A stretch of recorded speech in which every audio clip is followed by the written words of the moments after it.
Ito po ang Presidential Broadcast Service. Radyo Magazine 1278. Bubungad sa umaga. Trending issues na pinag-uusapan. Mga programang aabangan. Agahan hanggang hapunan. Siksik sa impormasyon. GIS, your General Information Station.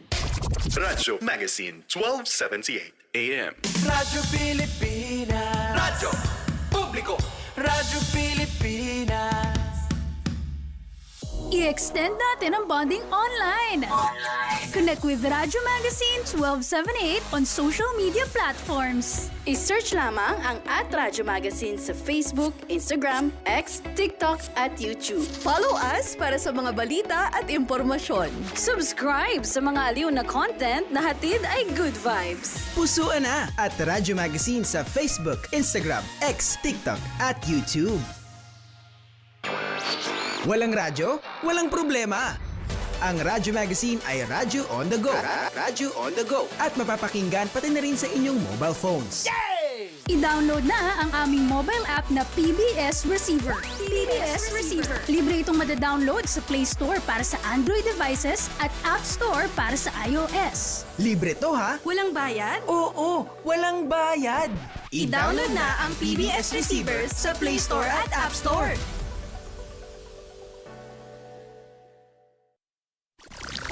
Serbisyong kailangan, direkta mula lokal na pamahalaan. Mamangha sa mayaman nating sining, kultura at kasaysayan. Radyo Magazine 1278 AM. Radyo Pilipinas. Radyo Publiko. Alas 2 na, Golden Heart na. Makinig sa programang magbibigay ng boses sa ating senior citizens. Hatid ang mahalagang impormasyon at inspirasyon para sa mas masigla at masingang buhay. Ito ang Golden Heart, puso para sa seniors. Tuwing Biyernes, alas 2 ng hapon, dito lang sa Radyo Magazine 1278 AM. Sabayang mapapanood sa official Facebook page at YouTube channel ng Radyo Magazine at National Commission of Senior Citizens. Alas 2 na, Golden Heart na. Okay, alas 2 na, Golden Heart na. Nagbabalik ang programang May Puso at Malasakit para sa Seniors. Ito ang Golden Heart Puso para sa Senior Season 2. Hatid sa inyo ng National Commission of Senior Citizens. At mga ka-Golden Heart natin na nakasubaybay ngayong hapon, Happy National Women's Month po sa inyong lahat, lalo na sa ating mga kababaihan na naka-tune in ngayong hapon. Pakipusuan naman po ang ating live streaming sa Radyo Magazine 1278 AM at live nyo po kaming napapanood ngayon sa Facebook page ng NCSC, National Commission of Senior Citizens at ng Radyo Magazine. Sa ngalan po ng ating NCSC Chairperson at CEO, Attorney Merceditas Mercy Gutierrez, ako po si Lorraine Cirillo Valdivieso. May emergency meeting lamang po ang ating butihing chair, kaya ako po muna ang inyong makakasama para sa makabuluhan at napapanahong talakayan ngayong hapon.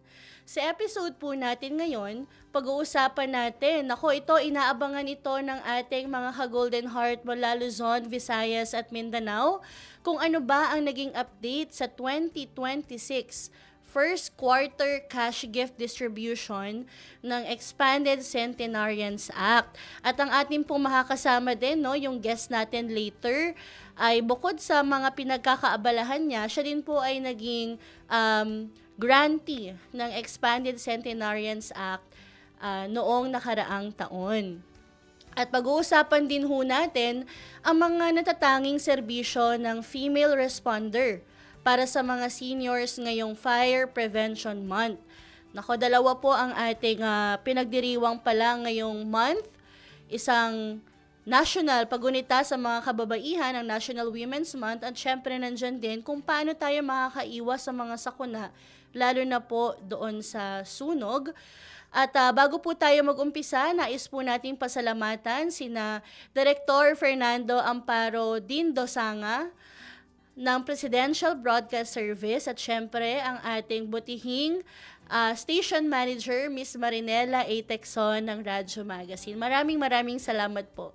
At kamustahin din natin ang lahat ng mga regional offices natin mula Luzon, Visayas at Mindanao, pati na rin ang mga masisipag nating kasama sa Central Office ng National Commission of Senior Citizens.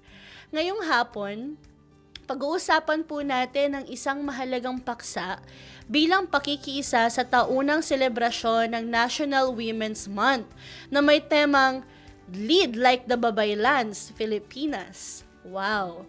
At dahil ngayong Marso ay ipinagdiriwang din natin ang Fire Prevention Month, pag-isahin po natin ang ating topic, isang babae at fire responder ang ating kikilalanin at makakasama ngayong hapon. Aalamin din po natin kung ano nga ba ang mahalagang papel na katulad niyang frontliner na umaagapay sa ating mga mahal na senior citizens tuwing may sunog. Okay? Huwag na po natin patagalin pa, makakasama po natin si Fire Senior Inspector Kristen Angelic B. Brigola, ang Chief of Emergency Medical Services ng Quezon City Fire District NCR. Hello ma'am, magandang hapon po sa inyo at Happy Women's Month! Hello ma'am, good afternoon din po at yes, Happy Women's Month sa ating lahat at Happy Fire Prevention Month po sa atin. Happy Fire Prevention Month. Hindi ko alam kung dapat happy. Yeah, dapat tayo ay laging nag-iingat lalo na dyan sa mga sunog. Lagi po tayo nakasubaybay sa mga balita at medyo marami po tayo nababalitaan ng mga senior citizens na karaniwan kapag sunog nahihirapang makakuha ng responde o hindi po alam yung gagawin. Syempre karaniwang mahina ang katawan. So, sa pagdiriwang ho ng Women's Month, paano po ninyo ilalarawan ang mahalagang papel ng mga kababaihang katulad po ninyo bilang fire responder sa Bureau of Fire Protection? Yes po ma'am. So, kung tutuusin, no, kung pag sinabing firefighter or bombero, parang panglalaki lang kasi talaga yung trabaho na to. Pero sa aming ahensya naman po, sa Bureau of Fire Protection, wala naman pong kasarian na pinipili ito. So as long as na-qualified ka, natapos mo yung training, after nun, ibig sabihin, ready ka sa dapat na kahit anong assignment sa BFP. So andyan yun na yung firefighting operation. So katulad niyan, pag nakikita niyo yung mga nasusunugan, ang mga nagre-responde dyan, hindi lang naman puro lalaki. May mga kababaihan tayo. In fact, sa Quezon City, meron tayong mga engine commanders na puro babae na rin. Tapos meron tayong mga medical response, katulad ko po, na isa rin, kasi ako po kasi ay isang registered nurse din. So, ako naman ay nasa medical side. So, mga takbo namin, ako naman ay nakasakay sa ambulansya imbes na nasa truck sa ngayon po. So, ayun po, kasama yun sa trabaho ni BFP. So, meron din tayong mga fire safety educators, yung mga teachers natin before na nagpumasok sa bombero. Yan yung mga kababaihan natin nagtuturo. Meron ding inspection at saka investigation. So, halo na po yan na may mga kababaihan po. So, hindi nyo po iisipin na parang pang-opisina lang or alam nyo yun, pang-opisina lang ang mga kababaihan natin.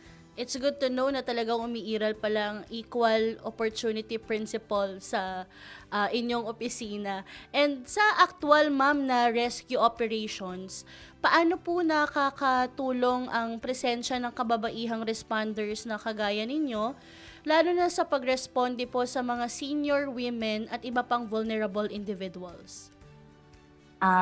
Regarding naman po pag actual fire response na po, ako naranasan ko po nung bagong bombero pa lang ako. So, all-female crew po kami noon sa fire truck namin, except yung fire truck driver. So, ang laking bagay na kapag nagpunta kami sa responde, meron silang nakikitang babae. Especially kung ang victim ay babae rin or si Lola, di ba?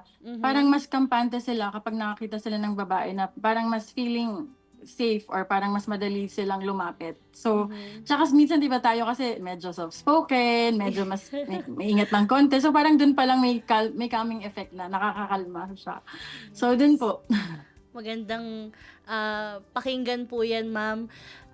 Ito lang ho, meron tayong mga datos, may 2 o 3 vulnerable individuals, kabilang ang mga senior citizens, ang naaapektuhan po ng sunog kada quarter. Paano pinapalakas ng BFP ang fire prevention efforts para sa mga senior citizens at iba pang may special care needs? Sa ganyang pagkakataon naman po, si BFP naman po ay continuous na nag-i-implement ng Oplan Ligtas na Pamayanan. So napupunta kami sa mga barangay, sa community, para malaman yung mga vulnerabilities ng barangay. At the same time, para i-capacitate yung mga tao pagdating sa fire safety. So by that time, kung meron mga senior citizens or meron may mga kapansanan, nakikipag-coordinate po talaga kami sa barangay na dapat natitake note nila yon. Para in case of emergency talaga ay sila yung nagiging priority. Tapos during lectures naman, kung sasali sila sa drill or makikinig habang lecture, meron naman kaming specific guidelines regarding that. Like, kunwari, if naka-wheelchair man yan, paano sila bubuhatin? May mga ganun po. So, inclusive po ang ating mga lectures pagdating po sa kanyan. Opo, kasi pagdating ng sunog, yung adrenaline ng mga tao talagang tumataas. At the same time, kapag may sunog din ho, hindi ba mabilis kumakalat. So, yung mga senior citizens po natin na medyo mahina ang pangangatawan at yung mga PWDs natin, talaga sila din yung hirap din na i-responde ng ating mga kapatid sa BFP. So, ma'am, yung next question namin, paano po kaya inaangkop ng BFP ang fire safety information para sa mga nakatatandang may kapansanan tulad ng may visual or hearing o mobility limitation? Pag may mobility limitations naman po, ayan na nga po yung nagtuturo kami. Like, kunwari, if katulad yan, mahirap buhatin yung mahirap i-rescue yung naka-wheelchair. So that's the time na ilipat mo na siya sa monoblock, tapos tsaka bubuhatin ng rescuers. Or other kapansanans naman, ina-adjust namin na kung hearing or visual impairment man yan. Adjust kami ng mga visuals natin na mas madaling intindihin, mas madaling basahin. Pagdating sa mga drills, paggamit ng mga megaphones para mas marinig.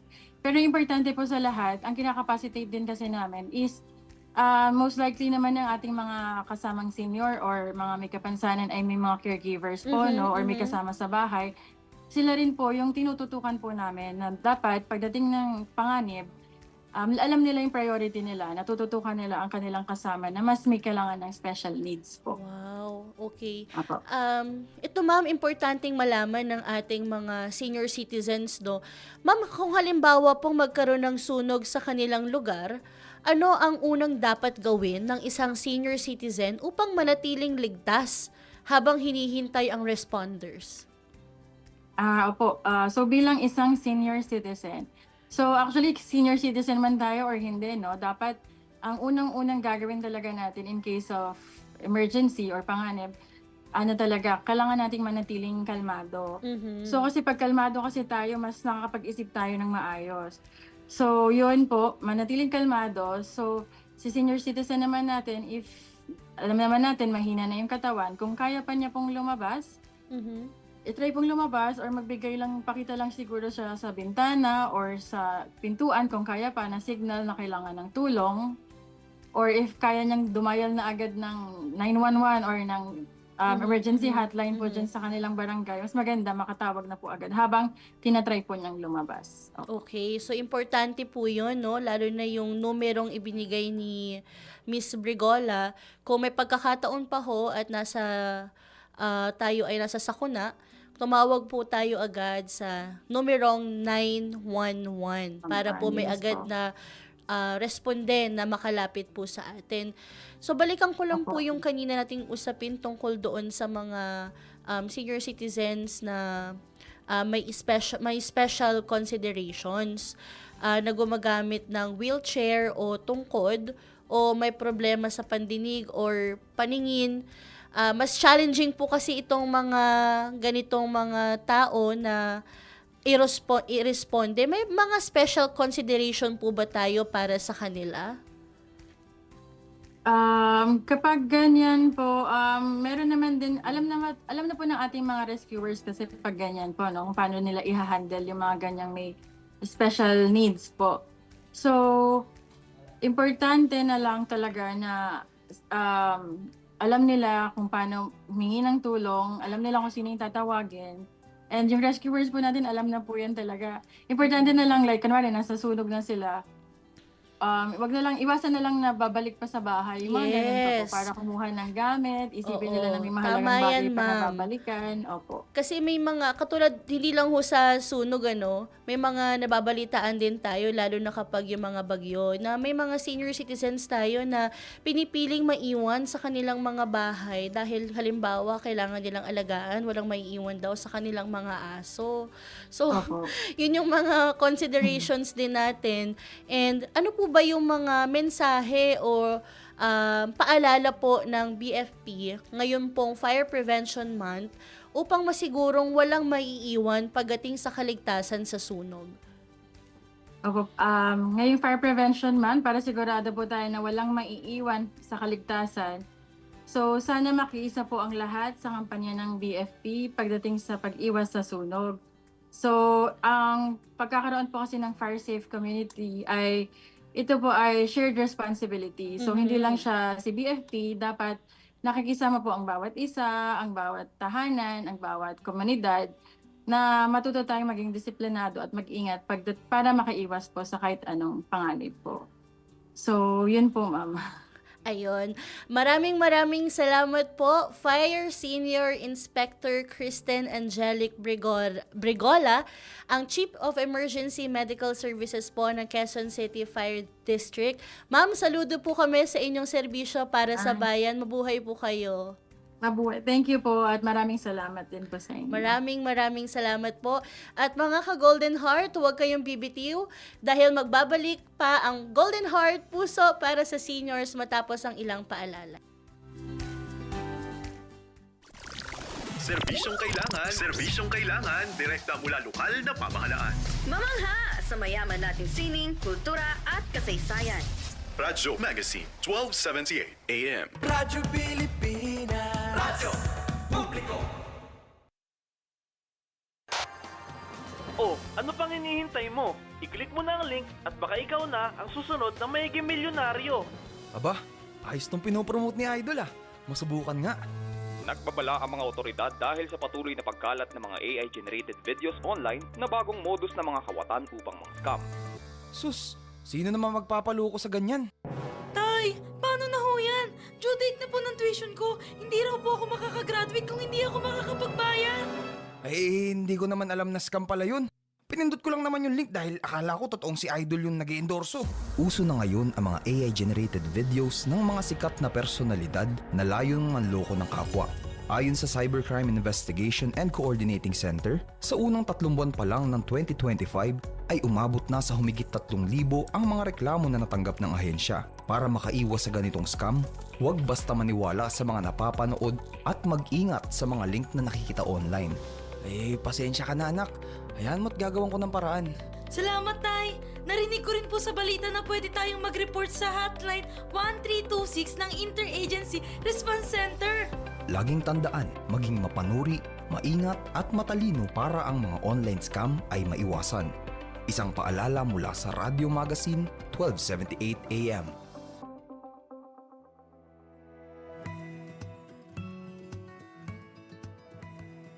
Sa isang bagong Pilipinas, hindi dapat makambang pamilyang Pilipino sa mga bayarin sa ospital.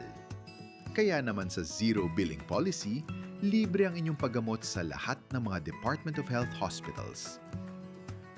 Mapa-inpatient, outpatient, o emergency services. Isama na rin ang mga mamahaling gamot,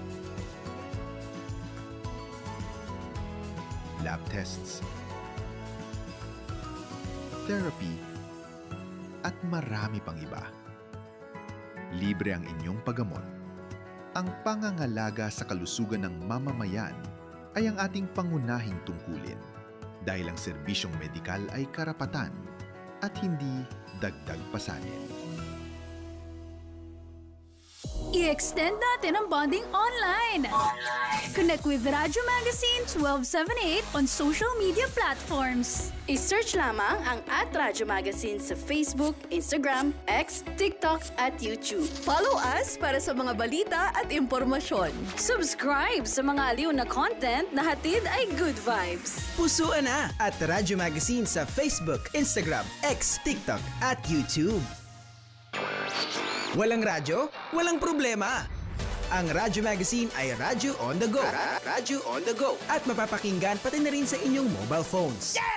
I-download na ang aming mobile app na PBS Receiver. PBS Receiver. Libre itong madadownload sa Play Store para sa Android devices at App Store para sa iOS. Libre to ha? Walang bayad? Oo, walang bayad. I-download na ang PBS Receiver sa Play Store at App Store. World-class na tanawin. Explore na natin! Love of the Philippines. Likhang sining na proudly Pinoy. I-flex na yan! Radyo Magazine 1278. Radyo Pilipinas. Radyo Publiko. Alas 2 na, Golden Heart na. Makinig sa programang magbibigay ng boses sa ating senior citizens. Hatid ang mahalagang impormasyon at inspirasyon para sa mas masigla at masayang buhay. Ito ang Golden Heart, puso para sa seniors. Tuwing Biyernes, alas 2 ng hapon, dito lang sa Radyo Magazine 1278 AM. Sabayang mapapanood sa official Facebook page at YouTube channel ng Radyo Magazine at National Commission of Senior Citizens. Alas 2 na, Golden Heart na. At nagbabalik po ang ating programang Golden Heart, puso para sa seniors. At para naman malaman natin ang update sa programa ng NCSC, narito ang Senior Spotlight News.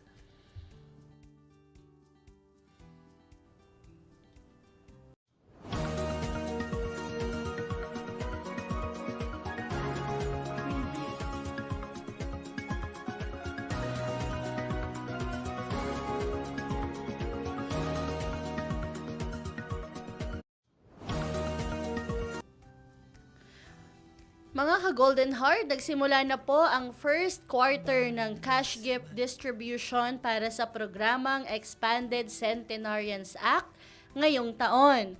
Nakikita nyo po sa inyong screens ang upcoming schedule ng cash gift distribution bawat rehiyon. Kami rin po yung nagmo-monitor ng ating Facebook account, no? Ang dami nating nakukuhang inquiries kung kailan ba ang schedule ng cash gift distribution para sa 10,000 at para sa 100,000 naman para sa mga centenarian. So ito po, magbabahagi kami sa inyo ng ilang mga update at anunsyo para po sa Cordillera Administrative Region. Ang schedule po ng kanilang CDG ay from March 3 to 16, 2026. Ang number of grantees po na mababahagian ay 958 para sa octogenarians at nonagenarians at 16 naman po na centenarians. At ang kanila pong i-distribute ay more than 11 million. At para po sa NCR, pangatlo sa pinakamaraming senior citizen population sa ating bansa. Ang kanila pong schedule ay mula February 20, tuloy-tuloy po yan hanggang March 19. May total po na 7,000 mahigit na octo at nonagenarians at 41 centenarians na bibigyan at nagbahagi po kami niya noong nakaraan sa March 3 sa Marikina. At ang total amount po na madidisburse nila ay 74 million. At para naman po sa Region 1, March 4 hanggang April 8 ang kanilang distribution. At maaari nyo pong bisitahin din ang kanilang mga Facebook account para po sa kompletong detalye ng mga lugar. I believe Region 1 ay naglabas na po ng kanilang mga pupuntahan sa kanilang Facebook page. Ang Region 2 naman po ay February 23 to March 13, 2026 ang pagbabahagi ng cash gift distribution. parang sila ang pinakamabilis na region sa pagbabahagi ng Expanded Centenarians Cash Gift. No? Hanggang next week na lang yung kanilang pamamahagi. Okay. Sa Region 3 naman, pangalawa din to nasa top 3 din to na maraming senior citizen population. Mula po yan March 3 hanggang 16 ang kanilang pamamahagi ng Expanded Centenarians Cash Gift na may total amount to be disbursed na 89,170,000.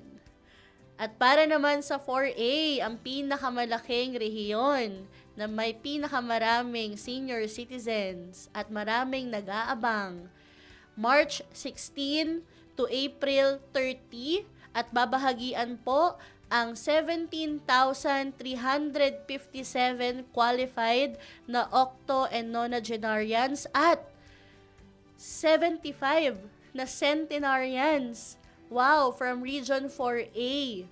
Okay, at meron po silang amount to be disbursed na 175 million. Okay. By the way po, sa mga nakikinig sa atin ngayon, may kita nyo po sa ating screen kung saan po kayo pwedeng tumawag o mag-follow up, or kung kayo po ay may concern sa iba't ibang bahagi ng Pilipinas, sa mga rehiyon po, naka-flash po sa ating screen ang kanilang contact number at ang kanila pong email accounts. At sa pagpapatuloy po ng ating update, ang Mimaropa po, ang mga probinsya ng Mindoro, Marinduque, Romblon at Palawan sa mula February 23 hanggang end po ng March 31 ang kanilang pamamahagi para sa 2,000 octo and nonagenarians and 21 centenarians. Mahigit din po sa 22 million ang kanilang i-disburse.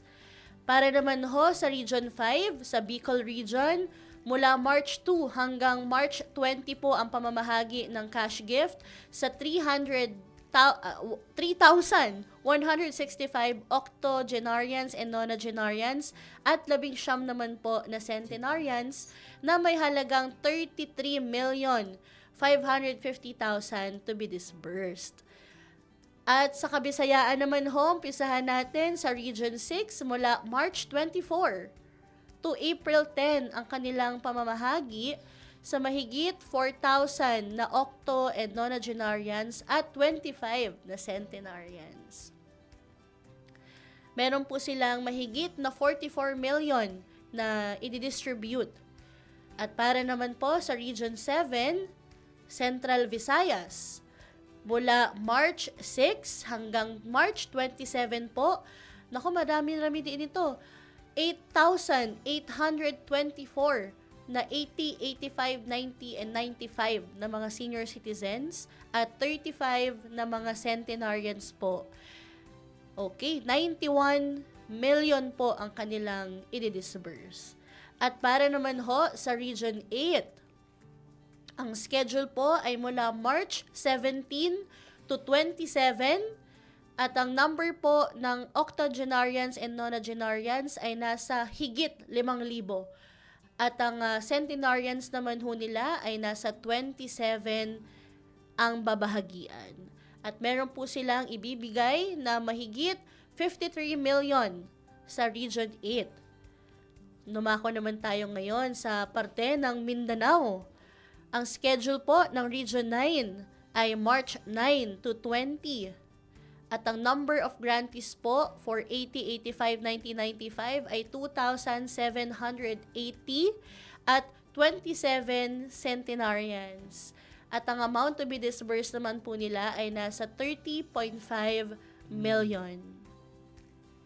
Sa rehiyon 10 naman ho, ang schedule ay nagmula pa po noong February 23, ongoing ho yan hanggang March 27, 2026. At meron ho tayong 4,082 na octogenarian and nonagenarians at 14 naman po na centenarian.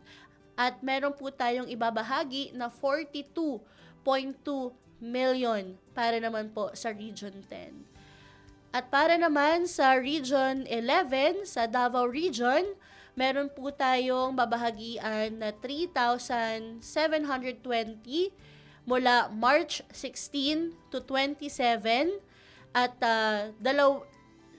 22 na centenarians po para naman sa 39.4 million pesos na ating mga senior citizens ang babahagian. Sa Region 12, Suxurgen, ito po ay sa bahagi naman ng Gensan. Mula March 23 to 31 po ang kanilang cash gift distribution para sa 1,616 octogenarians and nonagenarians at 29 naman na centenarians na may halagang 19.06 million. At para naman po sa Caraga, meron tayong cash gift distribution mula March 16 to April 8, 2026 para sa 1,340 octo and nonagenarians at 6 pong mga centenarians na may kabuuang 14 million. Okay? So, para po sa ating mga ka-Golden Heart na nagtatanong kung paano ba makaka-avail ng cash gift mula dito sa Expanded Centenarians Act, kung kayo po ay 80, 85, 90, 95 at 100 years old, mula March 17, 2024 hanggang sa kasalukuyan po, ay kayo po ay qualified para makatanggap ng 10,000 o 100,000 para sa ating mga centenarians. Pwede po kayong magpunta sa inyong mga OSCA o kaya naman ay bisitahin ang aming website sa www.ncsc.gov.ph para po kompleto nyong makita ang proseso ng pag-apply. Meron po kayong mga kailangan ditong i-prepare. Una na dyan yung application form na madadownload nyo po sa website. Available din po yan sa ating mga OSCA at sa ating mga LGU. At kailangan lang hong fill upan, kailangan maglagay ng 2x2 ID picture, ng 1 whole body picture na nakaprint sa A4 size, and then kung kayo po ay may birth certificate mula sa PSA at ang inyong OSCA ID para po ma-validate ng ating mga OSCA ang kanilang ang inyong application, better po yan. At kung kayo rin po ay may national ID, primary din ho yan. Pwede na po kayong mag-apply kung kayo po ay nag-birthday ng 80, 85, 90, 95 at 100 years old. Okay? Kung kayo naman ho ay wala pang birth certificate, maaari po kayo magpakita ng mga secondary IDs na nasa listahan. Okay? So, makikita nyo ho ulit yan sa aming website o kaya naman po ay nasa Facebook page din po namin ang mga impormasyon. At gusto lang ho naming paalalahanan ang lahat na illegal at mahigpit na ipinagbabawal po ng NCSC ang anumang uri ng solicitation, paniningil o pagkaltas sa cash gift sa ilalim ng Expanded Centenarians Act. Kung kayo po ay may mga report tungkol dito, ito po ay dapat nating i-report kaagad sa NCSC ang mga illegal na proseso sa pamamahagi ng cash gift. Dahil ang 10,000 pesos po at ang 100,000 cash gifts na ating pinapamahagi ay dapat buong halagang natatanggap ng ating qualified senior citizens grantee. Okay? At para sa inyong katanungan sa mga programa ng NCSC, maaaring makipag-ugnayan sa pinakamalapit na NCSC Regional Office sa inyong lugar. May kita ang contact information sa aming 16 regional offices sa buong bansa. At maaari nyo po kaming bisitahin sa aming NCSC website, kagaya ng aking nabanggit, at i-follow at i-like ang NCSC official Facebook page at TikTok at NCSC Philippines. Mag-subscribe na rin po kayo sa aming YouTube account at i-like at i-follow na rin ang aming official Facebook page at YouTube channel ng Radyo Magazine 1278 AM. Okay, ayan, napakahaba po ng ating mga anunsyo at alam kong inaabangan niya ng ating maraming kababayan, no, yung ating update sa schedule ng pamamahagi ng 10,000 at 100,000. At bilang pagpapatuloy po ng ating programa ngayon, makakasama po natin ang isang kahanga-hangang babae na patunay na hindi hadlang ang edad sa patuloy na paglingkod at tagumpay. Siya ay nagsilbing inspirasyon, hindi lamang sa kanyang mga estudyante, kundi para sa kapwa niyang senior citizens. Kaya naman, ipapakilala po natin sa inyo, magandang hapon, Tita Cheet Salvio. Magandang hapon din. Maraming salamat po, ma'am, sa pagpunta nyo dito sa amin ngayong hapon. Ikaw po pala ay leader and co-founder ng Manila District 6 Senior Citizens Association. Hello, Tita Cheet, at Happy Women's Month po sa inyo. Hello. Batiin nyo po yung ating mga ka-Golden Heart tsaka yung inyong mga kadistrito. So binabati ko po ang mga nandito ngayon sa Golden Heart. Ang ating ngayong mag-share nito si Ma'am Lorraine Valdovisa ng dapat itatanong sa atin. Binabati ko din ang aking mga ka-seniors na kung kayo man ay nakikinig, makinig kayo parang malaman ninyo kung ano na ang katayuan natin sa senior citizens. Yes, thank you, Tita Cheet. So bukod sa siya ay women leader sa kanilang distrito, balita ko, Tita Cheet, kayo din ay grantee ng Expanded Centenarians Act. Siya po ay 80 years old na, pero hindi halata. Saan ang bakas ng 80 years old dyan, Tita Cheet? Makikita na lang siguro ninyo sa aking mukha. O sa ID, Tita Cheet. Sa no? ID. Sa OSCA ID. Okay. Okay. Sige. Tita Cheet, maaari nyo bang i-share sa amin or ibahagi sa amin kung ano ang pangunahing layunin ng inyong organisasyon para sa inyong mga miyembro? Ang aming pangunahing sa aming asosasyon, layunin ng Manila District 6 Senior Citizens ay unang-una to utilize as much as possible yung mga available time namin para naman kami ay magkaroon ng mga extra income for the senior citizens to have to present also some of to have their needs, immediate needs, para ibigay nila. Tita Cheet, paano po kayo nag-umpisa dito sa inyong livelihood project para sa inyong kapwa senior citizens? Right after my retirement, I found myself still strong, capable, and energetic to offer my talent and knowledge in the field of livelihood activities for the senior. For that is my 40. Yes, energetic pa si Tita Cheet. Halatang halata kay Tita Cheet. Hindi ka talaga, ma'am, parang hindi ka talaga 80 years old. Parang, very vibrant si Tita Cheet. Tita Cheet, pwede nyo bang i-share sa amin kung ano yung mga dala nyong mga produkto at ano po ba yung mga products na ino-offer at ginagawa po ng inyong asosasyon? Ang aming asosasyon through the years since 2015, nakalikom na kami ng iba't ibang klaseng mga produkto na pwede namin ibenta o i-showcase. But right now, ang aming concern ay Christmas is still very far. Pero naghahanda na kami ng aming dapat gawin kasi medyo mahirap niyang gawin. And then as of now, mayroon kami dito mga fussy products, yung ito. Yan. We can make flowers and other things out of this.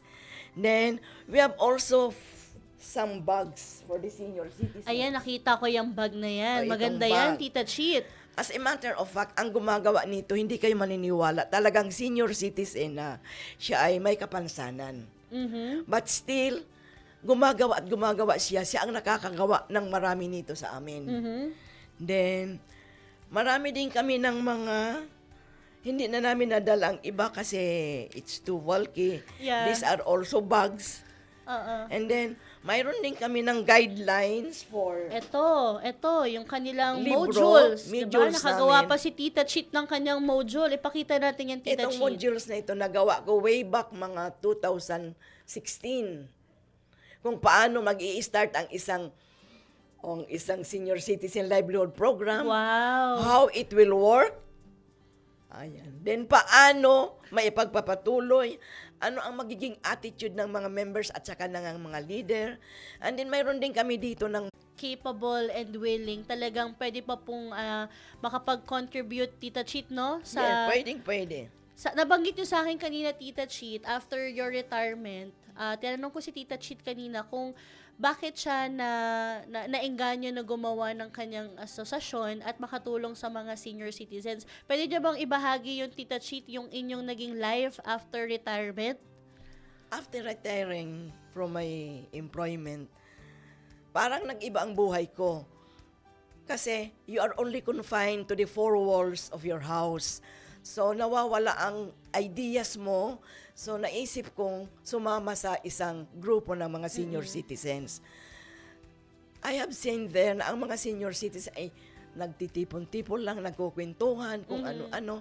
But more than that, nakaisip ako na these senior citizens ay they are still capable of doing some livelihood programs which could earn for them kaunting makipagkakakitaan nila. So, I made a proposal to Dole, and luckily, it was approved, and we were granted a 91,000 livelihood materials for the seniors. And that all started our senior citizens livelihood program. Wow. So, Tita Cheat, ilan na po yung members ng inyong organization ngayon? Ang aming organization, ang members talaga na active. We are composed of 22 zone leaders, zone coordinators from our 139 barangays. Wow. We have 139 From Manila yan, barangays. Tita Cheat? District 6 only. Oh. So, out of the zone coordinators, they have different members na ang active siguro more or less nakikisama sa amin ay more or less 50 members na active in doing these livelihood products. Tita Cheat, pag yan ba ginagawa yung kasi mga handcrafts yan, Tita Cheat, di ba? Ano po yung pinakamasayang part ng paggawa po ng mga crafts na inyong ginagawa kasama yung mga senior citizens natin? Eh, syempre, ang pinakamasaya, nagtatawanan sila, natutuwa sila na kahit na sila ay ganyan ang kanilang mga edad, still they can manage to do something. And if they finish something, they will keep on laughing and let us eat, let us celebrate. Tita Cheat, maraming chismisan din dyan. Eh, mayroon din, pero nako-curtail naman yan because I make it a point na kung hindi sila tama, talagang aking sila pupunain because ang materials ay masasayang. Yes. Okay. Tita Cheat, ano-ano bang mga pinagkakabalahan mo? At ano po ang inyong sikreto? Bakit kayo ay young looking pa rin hanggang ngayon? So, I don't know. But in my younger days, I was full of hope, energy, aspirations, and dreams. But it has to be, you have to work for it. Yes. Then, my concern was, and dream was my family. Na all of my siblings could finish their chosen careers. And luckily, they were able. Wow. So at this stage in life, in my life has so many changes, has so many stages. But then, it must go on. I have to devote my time. I still have that time to help other senior citizens so that they could make use of their time to make some good works as senior citizens. Very inspiring si Tita Cheat, no? And yun nga, Tita Cheat, for a longest time, tayo ay nagbabahagi ng cash gift para doon sa Expanded Centenarians Act. And ngayon lang kami talaga makakapag-interview ng isang grantee. Si Tita Cheat po ay milestone ager. Siya po ay 80 years old na. At Tita Cheat, gaano po ba kahalaga yung 100,000 na regalo mula sa gobyerno na nakuha natin? The 100,000 from Ah, our... 10,000. Naku, ay, sorry. The Parang 10 abono pa ako, Tita Chit, Malapit ng na eh. 90,000. Malapit na.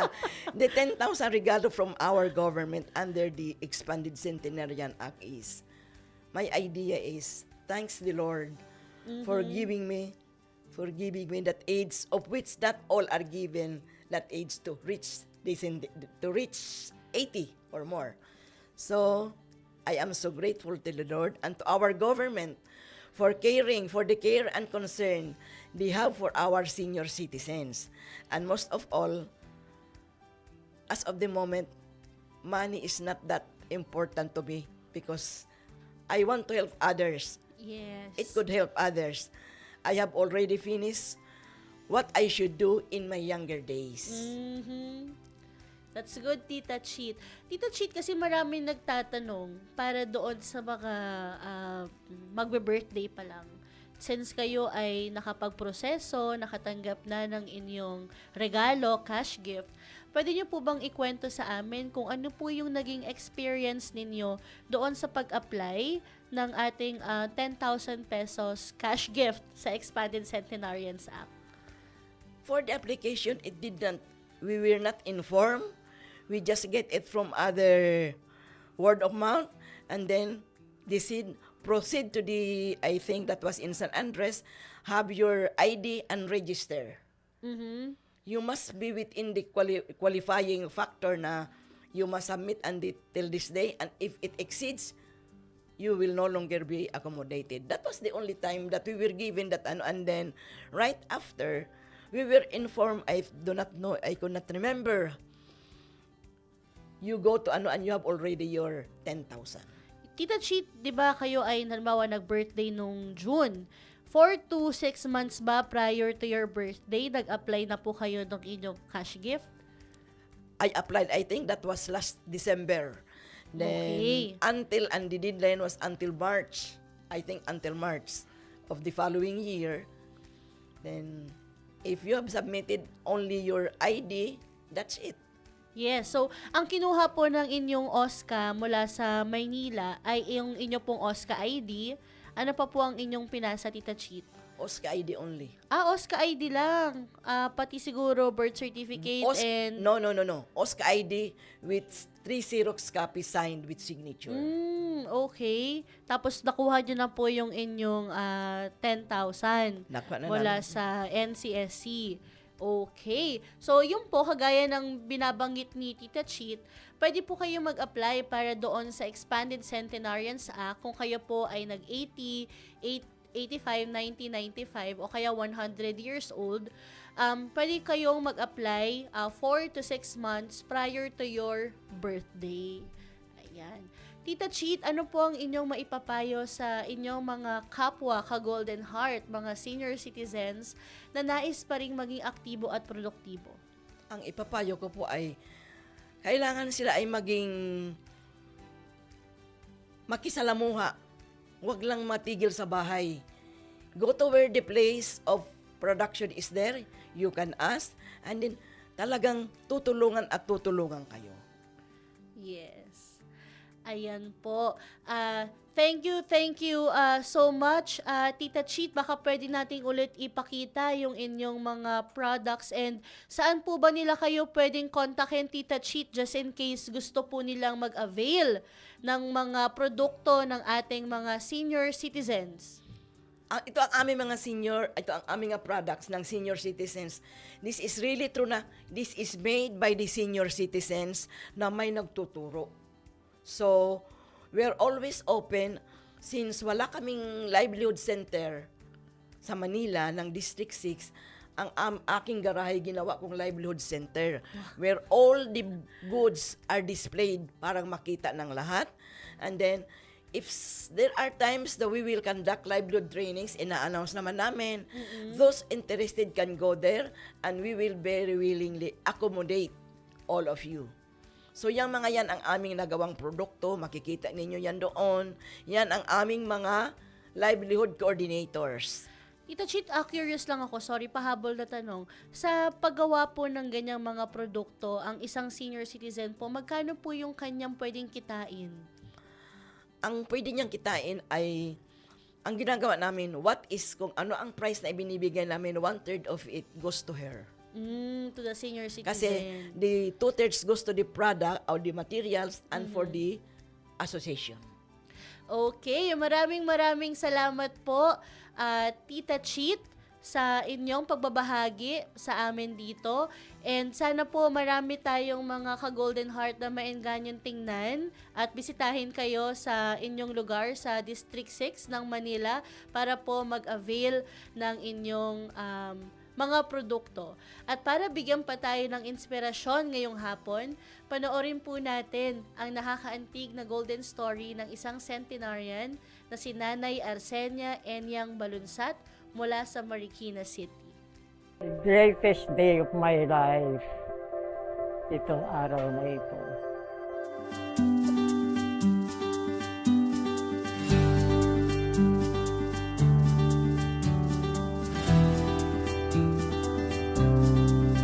Ako si Arsenia, ako'y 100 years old na, pero malakas pa rin, mananahi.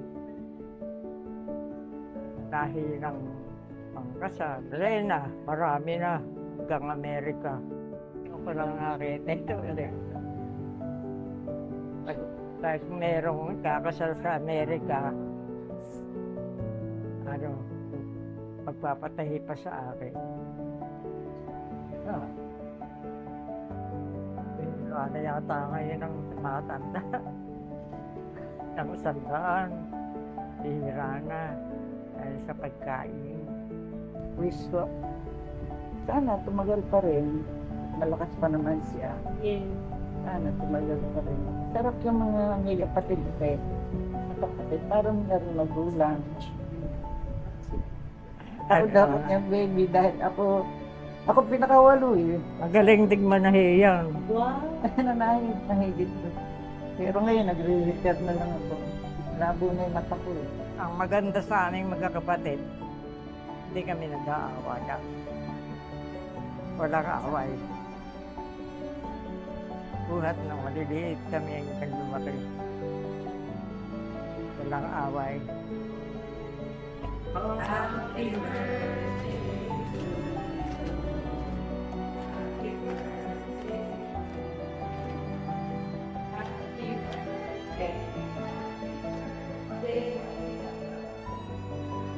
The greatest day of my life, itong araw na ito. At nakaharap po kayong lahat. Ganito pala.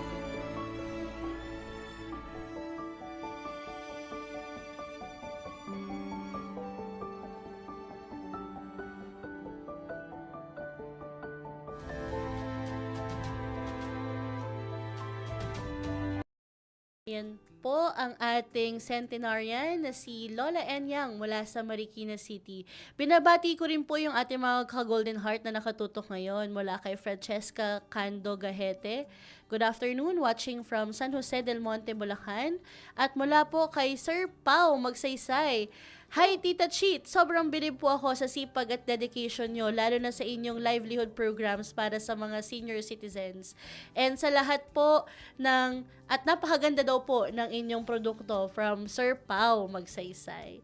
And binabati po namin lahat ng mga nakikinig sa atin ngayon. And it's now time for us to wrap up our program for today. We had so much to talk about and we'd like to thank our guests and viewers. Maraming salamat po kay Fire Senior Inspector Kristen Angelic Brigola from the Bureau of Fire Protection. Maraming salamat. And of course, kay Tita Cheat Salivio, ang leader and founder ng Manila District 6 Senior Citizens Association. Sana, Tita Cheat, pa nag-80 ako, ganyan pa din ang aking energy at ang aking kagandahan. Okay, of course, maraming salamat din sa mga Golden Heart na tumutok sa atin ngayong hapon. Sa kabila ng panganib at hamon sa lipunan, pinatutunayan ng ating mga panauhin na ang tapang, malasakit at dedikasyon ay walang pinipiling kasarian at edad. Naway magsilbing inspirasyon ang ating episode ngayong hapon para mas lalo pa tayong magbigay ng respeto at paggalang sa kababaihan at sa mga nakatatanda. Magkwentuhan at samahan niyo po muli kami dito sa Golden Heart, puso para sa seniors. Dito lang sa Radyo Magazine, every Friday po yan, alas 2 hanggang alas 3 ng hapon, para sa iba pang mahalagang usapin at talakayan.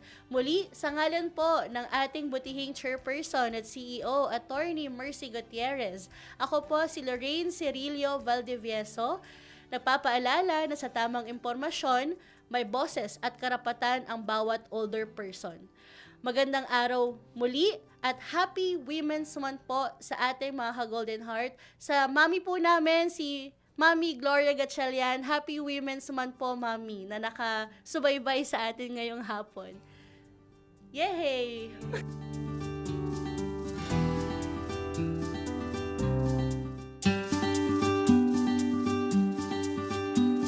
Alas 2 na, Golden Heart na. Makinig sa programang magbibigay ng boses sa ating senior citizens.